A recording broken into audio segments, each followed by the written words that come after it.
L'affiche est belle, Paris-Saint-Étienne. Deux clubs mythiques qui vont s'affronter dans un stade quasi vide.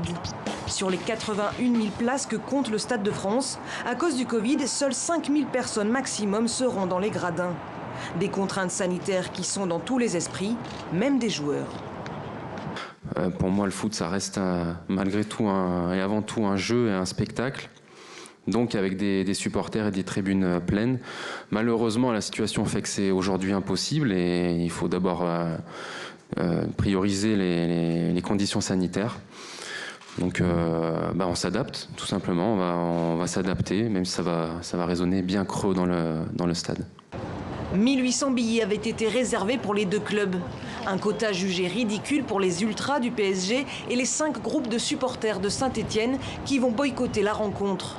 Le club stéphanois a même racheté les places pour qu'elles restent inoccupées. Décision saluée par leurs supporters.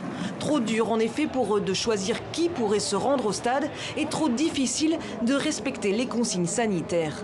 Alors c'était un siège sur deux, c'était évidemment port du masque obligatoire.